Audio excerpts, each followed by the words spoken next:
All right. Hey guys, this is Adam on Diamond, and with me is Cyrus DeVirus. And we are going to go over one of our Pro League matches that we played together. I think it was last week. And in this game, there were a lot of things that we could have done differently. Specifically, I could have done differently to help us win that game. And Cyrus is going to help me go over this replay and give me some tips so that I can make changes in the future. Anything you want to say, Cyrus?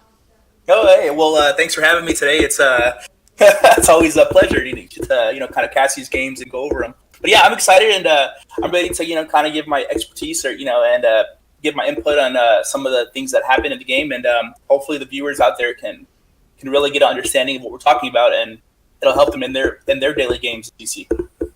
Awesome. Yeah, for those of you who don't know Cyrus, he is definitely one of the most experienced players here on Zone Control, and he is heading up our community. And if you're not a part of it, come join. We would love to have you. But yeah, let's go ahead and dive into this.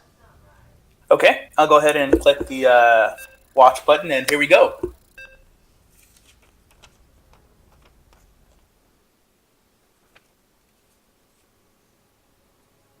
So just to give some background, like as Adam said, that we this is a Pro League game, and we are up against some of the top players in the actual community. So this is going to be a very interesting replay to go over, and like I said, let's dive right into it. So,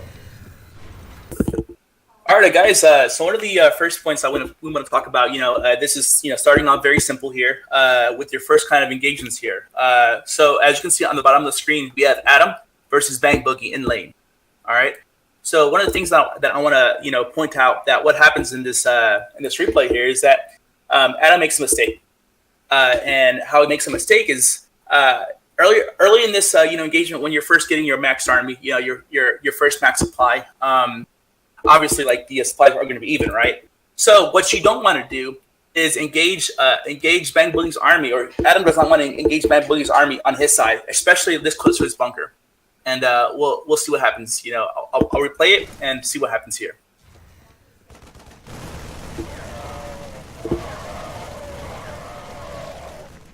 All right. So as you can see, Adam has lost the battle. So why did Adam lose that battle? All right. So 2 points, guys. Really fast here. Why Bang Boogie was able to beat Adam's army on his side.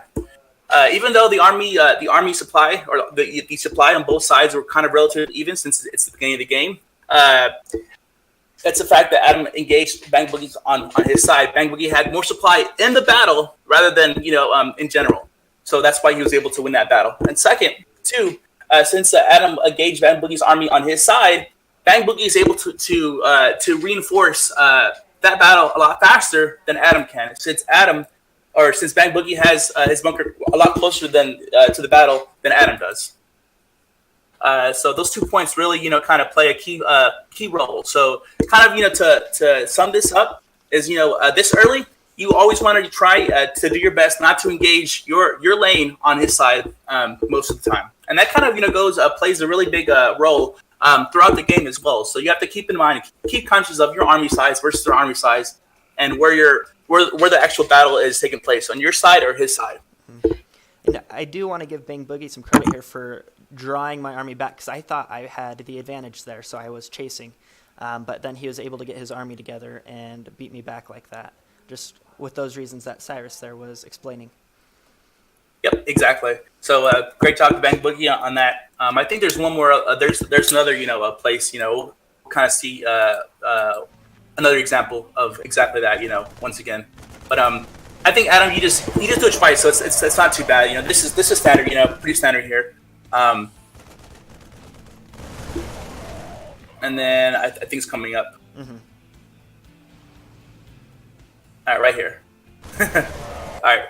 So once again, as you can see, if you check out the supply counts, Adam has 47, and Bang Boogie has 47. Exactly even, right? This is a really good example. Exactly even, okay? But once again, the fact that the battle is on Bang Boogie's side, Bang Boogie's going to be able to reinforce faster, as well as Bang Boogie's going to have a lot more supply in the actual battle itself, as you can see here. And we're still going to have Bang Boogie win the battle pretty easily, So it's amazing what difference just a few units will do in an engagement. Exactly. So this next little part, as Cyrus and I was going over this replay, we thought this would be a valuable little bit of information that we could share with you that I think that we thought would be extremely valuable for you to learn. And it's actually going to center around Curto up here and what he chooses to do. So take it away, Cyrus. Alrighty. So in this case, I'm going to say that Curto makes a pretty big mistake here, and really hurts his team in the long run. So on the screen here, you can see that Luz Theron is up against I Like Sports in lane. Okay, and at the current moment, Luz Theron is getting a bunker. All right.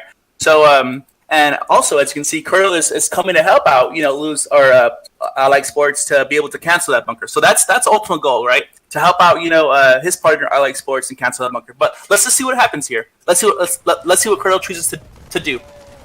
So he starts off okay, but look what he's doing. He's drawing the aggro of Adam, and he was attacking Adam for a minute or so. So that's kind of not what you want to do in this situation, He's losing units, and it's gonna come out to where I Like Sports is gonna lose his army in just a minute. But let's continue just to see what happens here. Okay, so right now they have control, which is good, right? They have control, but let's keep in mind that the main objective is not to feed, but to kill or to cancel that bunker. So let's see. Let's watch what happens here. All right, right here. So instead of Curto attacking that bunker, to cancel it faster, he chooses to attack to cut off Adam. All right. So I mean, we can kind of discuss this is good, this is bad, but in this case here, this is terrible. Because the whole goal is for Sports. I Like Sports to cancel that bunker and to maintain that lead because he already has his bunker. He doesn't want his lane, which is Luz Theron, to get that bunker up and kind of have even footing. But let's watch what happens here. Because he attacks Adam. Adam's gonna be able to to come in feed on him a little bit here. And now they both don't have any more they don't have a max army anymore. They have less than half an army each. And Curto here continues to attack Adam. So let me kind of I'm saying this is bad, but let me discuss what Curto should be doing here. Curto should be on the left hand side over here, away from Adam completely. They both should be either attacking the bunker that's building, or or pushing on the left hand side of Luz Marine bunker here. Both would be an amazing option, to be able to to cancel that bunker. But because Curto keeps doing this, let's see what happens in the long run here, or in the when all this ends here.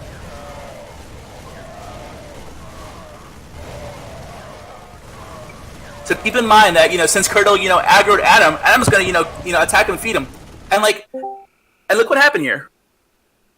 The bunker finally went up. I mean, even though it's orange, it's up now. So that really makes the I Like Sports versus Luz Theron's lane kind of on even footing or even now, opposed to if Curto just kind of hugged the wall and helped his partner I Like Sports cancel that bunker. I Like Sports would have been ahead so far, but now he's gonna have a harder time fighting his lane. What do you think, Adam?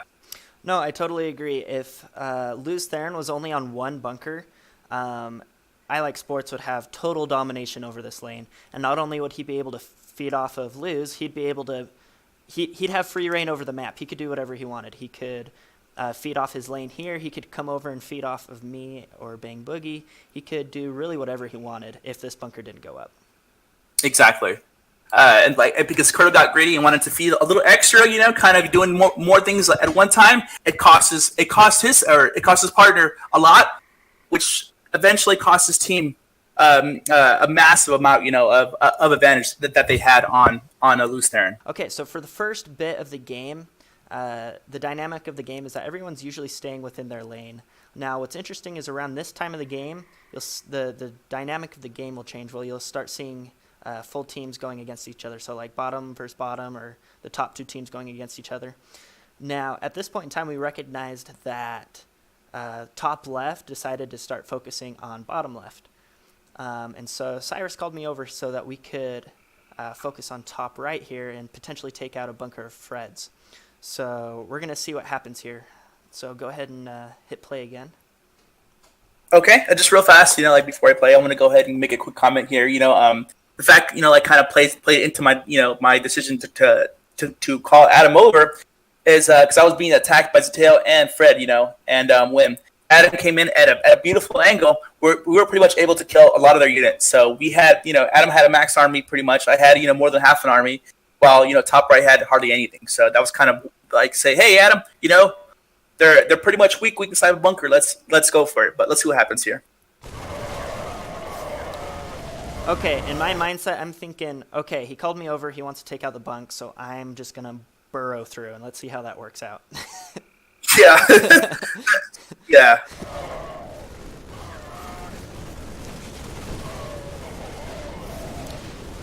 All right, so look what I do here. The thing is, whenever I called Adam, my kind of idea was for able to, for us to be able to snipe Fred's bunker, sniping it back up. However, when I saw both Zateo and Fred there, with decent sized armies, I backed up. I said, hey man, let's wait, back up, max out, and then we'll both go in. Go ahead, Adam. Okay. Go ahead, Adam. Yeah, so I'm still trying to just push forward. Go ahead and hit play. And Okay. as you can tell, this didn't work out too well for me, trying to take out both armies. So Cyrus's thought is, okay, let's wait for one of the armies to leave, and then we'll take on just Fred and his bunker. So we're here building up our armies. He's got his army ready, and he even gets his SCV into a good position. Where's that SCV? Yep. He's right there by the bunker. So Okay, in this right case, there. Okay. in this case, we're able to exploit the fact that top right has no sensor tower. So this allowed us, to like max out right, like we're close to the bunker, and then push whenever we're ready. So let's see what happens here. So yep, Zateo is like out of position. Mm-hmm. Yep. He's he's out of his base. He's attacking diagonal, but that's on him. But all right, let's see what happens. So now like it's just Fred alone. We have two max armies. We're like stutter stepping in. We're pushing forward, and now like I threw a turret here to be able to make sure that we're able to kill it as fast as possible here. And the Zateo's army is just somehow it got killed diagonal, but yep, because he was gone. We have max armies and a turret. We're able to like kill it pretty easily here. Any comments here, Adam? Oh, no. I think that basically covers it. That's pretty good. Yep, it was a pretty standard method. If your lane doesn't have a sensor tower, he gets it up now. But it's pretty easy to like kind of if you're kind of advanced tactic. If your lane's partner is always staying in his lane, you and your partner can max out on the right hand side or like towards like the wall of your side, and then when you know that your lane's just kind of sitting there or away, you can push with two max armies with the turret and kill it, and almost instantly kill that bunker this early. Yeah, for sure. Okay, so this part in the game, top or bottom left is pretty much dead. They're gonna die momentarily here, and we're gonna talk about a decision that Adam made, which ultimately was a mistake and what it cost him. So I'm gonna play a little bit here. As you can see, like I said, bottom left's gonna die. And watch what Adam does here.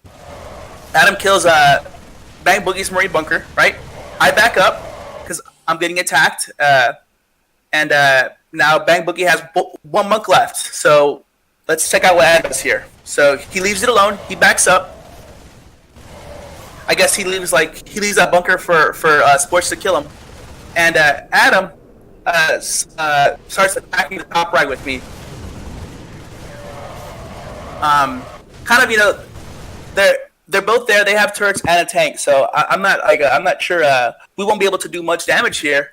But because Adam does this, look what happens here. He's gonna get backdoored by Sports here. So before we show you the damage, Adam, what were you thinking here? What was your thought process in coming to top right to to attack, help me out?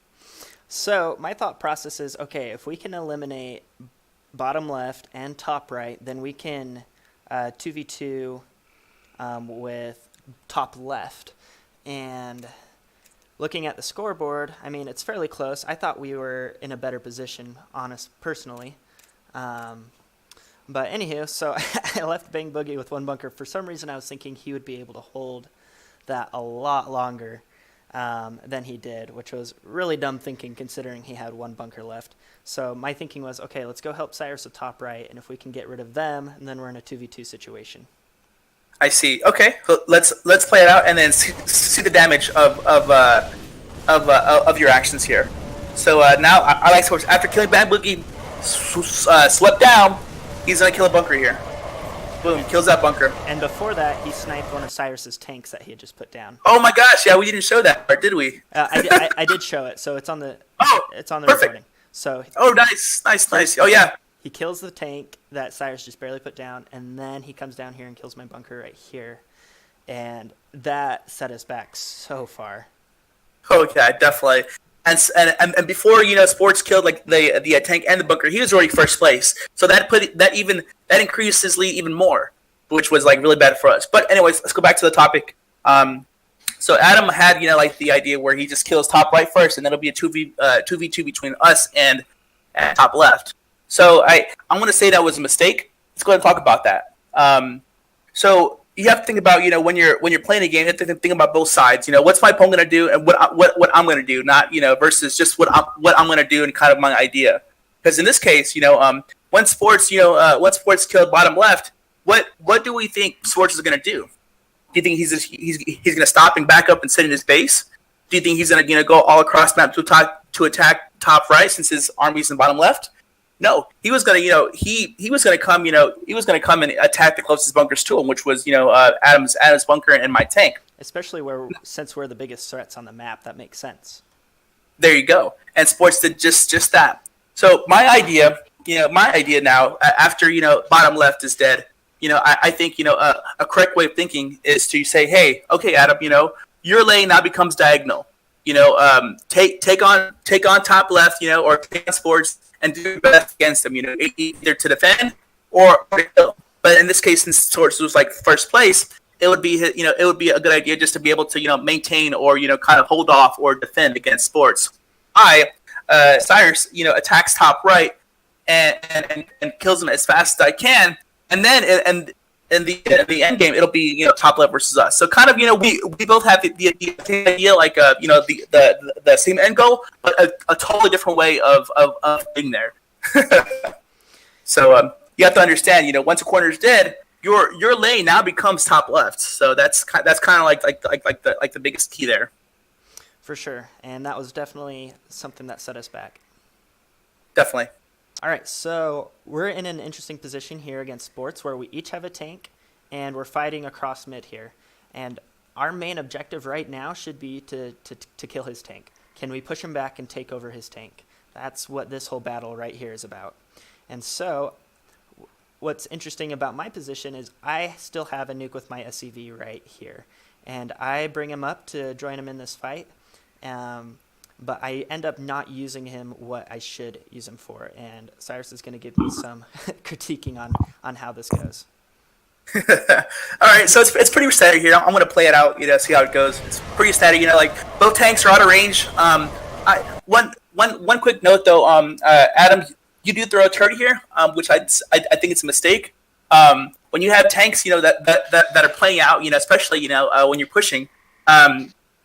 Good players are going to use their tanks to quickly focus that turret instead of an army, which is pretty much a 225 loss to you. So it's kind of it's not a good idea to throw turrets while you're getting tanked or you're in a tank battle. Yeah, no, for sure, and especially that position. Look at it; it's not even firing; it's so far back. It's not doing anything. There you go. Yeah. So in this case, at this point, we pretty much have a decent army size, both of us. I guess maybe half high. If you nuked right here, we can definitely push forward as fast as we can. Since Kurtle's out of place and kill that tank. Mm-hmm. But I guess you were deciding to hold it off a little bit, and kind of save it for a little later. But I mean that's fine. I mean it's not like game changing. But I think that would have been a good idea for us to nuke. Yeah, no, for sure. Nuking right there, taking out his army and surrounding his tank would have given us a very advantageous position, because then we'd be able to move the tank forward, start taking out his bunkers. Um, but I just never was able to get that SCV into a good position.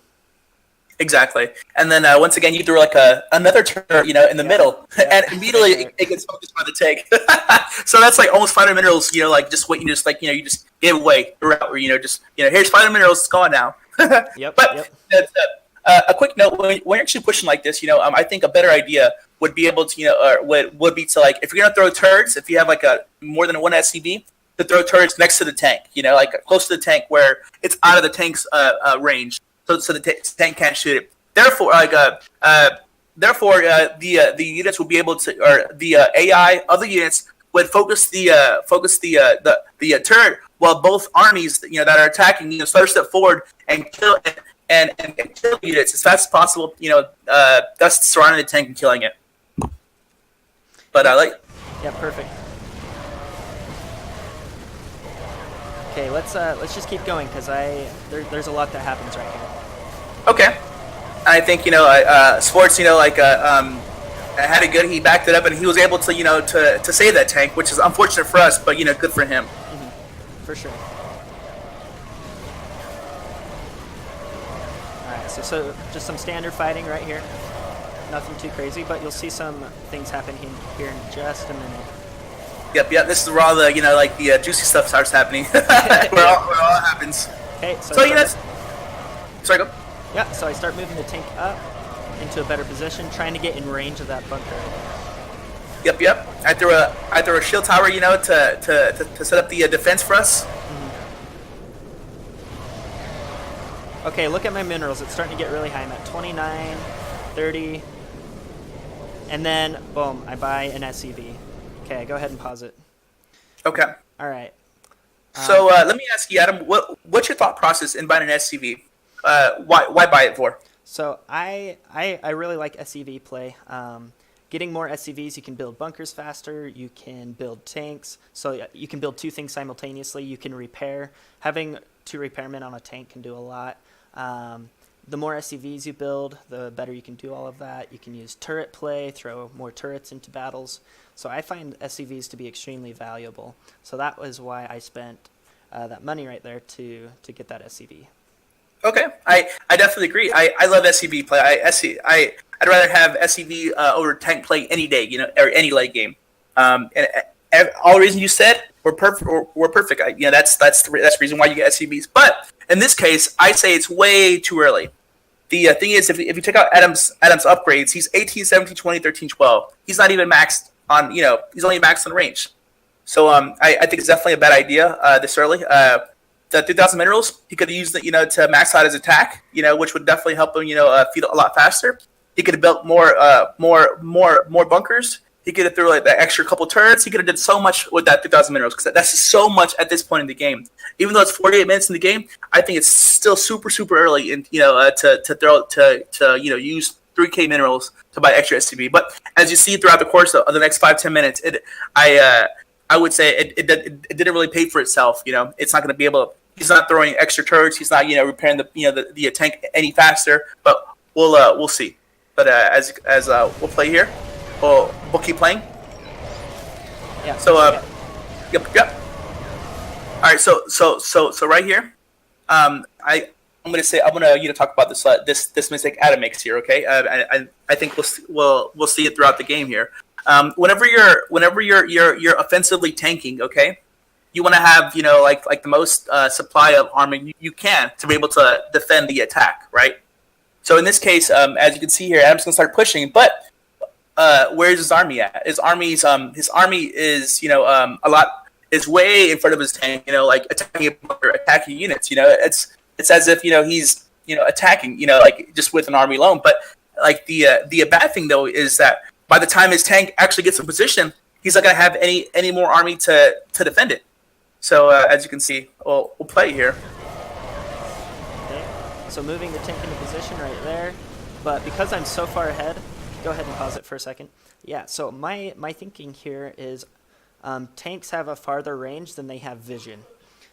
which can make things difficult. So you have to put something in front to give you vision so that you can attack the bunker. And so I have my units forward, but as Cyrus will explain in a minute, that was not totally necessary. No, not at all. Because I was there too, hanging out. I had the tower, for the vision. And as you can see here, at the beginning of this push, when the tank, unsieged and moved forward, Adam had a max army pretty much. But now, as you can see, Adam has half that in the battle now. If I wasn't there, Kurto and Sports, could have pushed on that half army and killed that half army super fast, and then killed the tank. But yeah, it's always important. I'm sorry. Go ahead. Yeah, I was going to say, which is something you'll see in just a minute, actually. Yeah. So when you're actually offensively tanking, always have your units behind the tank or kind of on an even footing with the tank. Never in front of it. So Adam finally nukes. Hooray! Yeah. Which was decent. We were able to get the bunker. Yeah. It's gonna allow us to be able to to start pushing a lot or to start pushing offensively.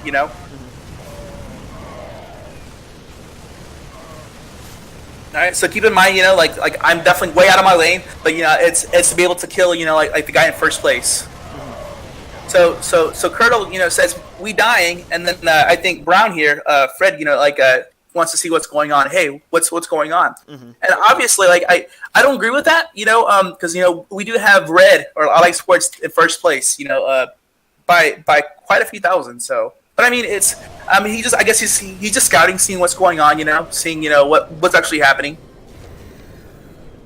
So this is where like the real juicy stuff happens. Adam decides to to use his tank to push even further and kill Red kill Red. I'm sorry, Adam, go ahead. No, I was just gonna say, keep going. You're doing good. I don't necessarily say this is a good or a bad idea. I mean, this is okay. This is definitely a legit play. I think Adam in the situation felt strong. He felt confident that that he'd be able to take out Sports by himself in this case. But as you can see, once again, as we said during that mid play, whenever you're offensively tanking, you don't want to have your army engage anything in front of the tank. Right now he's maxed out up there, but. We'll see here. He's gonna engage in a pretty big army of Sports. He's gonna engage 2 tanks and a bunker. So he's gonna lose a lot here. Yep. A lot of units here. Yeah. And by the time my bunker gets sieged, look at my army size now. It's totally gone. Cyrus bringing an SEV, realizing that I'm not doing the smartest thing, trying to save my tank, throwing down a turret and everything. But look at my disadvantage. Kurto's starting to move down. Sports is right there. My army supply is like a third of what it used to be. So definitely keeping your army back with the tank is critical. Yep. So this actually forces like Adam's teammate, which is me, to actually come and help him with the turret and my whole army just to make sure he doesn't lose that tank. But you'll see if we do go on, it'll cost me dearly for doing this.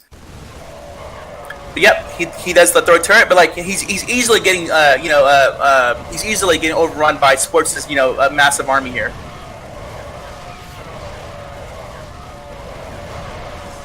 So Adam's tank goes down. I think we do manage to kill this tank. It is a tank for a tank, but I think in this situation, it's definitely a pretty big win for Sports. He's no longer playing defensive. He's no longer getting tanked anymore. And now Cyrus's army is gone, and now Zateo and Fred are in a position to where they could do a lot of damage to him because he's lost all of his army supply. Yep.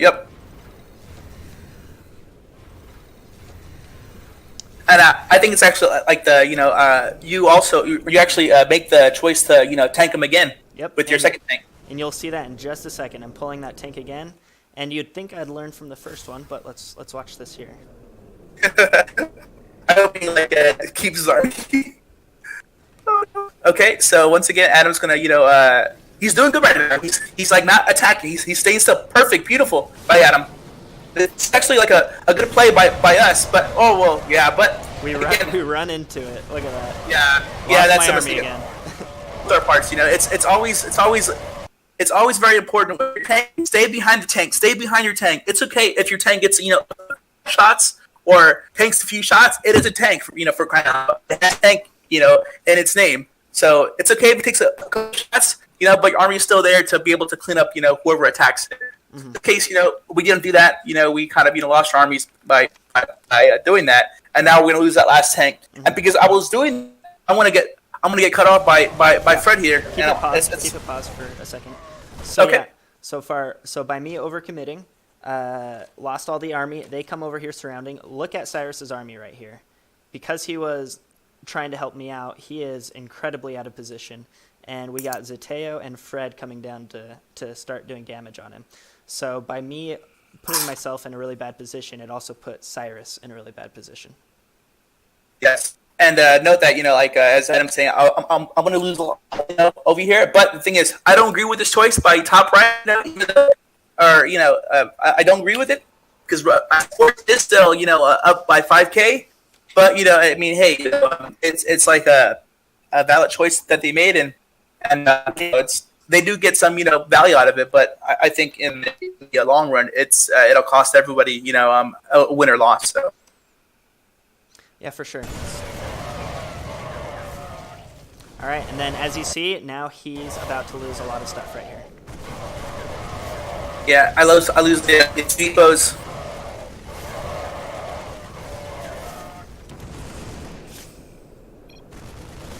And now, look, red and blue are in a really good position to push on me now. So all around, we're just in a really bad position. Yeah, I get in the 4v2 with the tanks, But keep in mind, even though Sports is 5K ahead, Top Right still finds it a good, or still sees that's a good idea to attack me. But it's whatever. They killed my 2 depots. They killed my Marine bunker. Now they're killing my rudder bunker. Yeah, for sure. So the big takeaway from this is literally what you do with your army and where you position your tanks. Exactly. All right, so just as a quick recaps, the main thing, actually I want to say the main thing that we covered in this video was my tank positioning. Would you agree with that, Cyrus? Oh yeah, it's always important whenever you're offensively attacking a position. You want to have as much army supply as possible to be able to defend, the incoming attackers to kill your tank. So always, position your army behind the tank. And it's okay, if your tank gets, a couple of hits here or there, it is a tank, it has tank in its name. So it's not a really big deal that a tank takes some damage. When that happens, your army then can, come forward and then kill the army attacking it. So always keep your army behind the tank, whenever you're pushing. Never, have it forward attacking whatever you're attacking and losing army. Yeah, for sure. For sure. All right, and just so that you know, this game did end in a draw. With our Pro League matches, we only go to an hour and a half. And so it did end in a draw because it went on that long. Now, technically, we won it after that, but as far as the league is concerned, it was a draw. Now, something else for you guys. So I have the first-person view of this game listed under the First-Person Pro League playlist. So if you want to watch this actual game from my first-person view, you can go there. Or if you want to watch the casted version of this, you can go over to the Pro League playlist. But if you watch this, I think it'd be valuable to see what I was actually doing in my first-person view now that we've gone over the mistakes that I made. Anything else you want to say, Cyrus? Well, it was a pleasure, and I hope you guys, kind of took something away from this. And I know, after Adam and I rewatched this replay, we learned so much as well. So, but yeah, I want to thank you, Adam. It was a pleasure, kind of hanging out with you and kind of going over this replay, and it was fun. Thanks, man. Yeah, thank you, Cyrus. You gave a lot of fabulous input for me and for everyone that's going to be watching this. And for any of you who want to go over replays, that is something that we're going to continue to do and continue adding to this. So let us know in the Discord if you want us to go over some replays with you.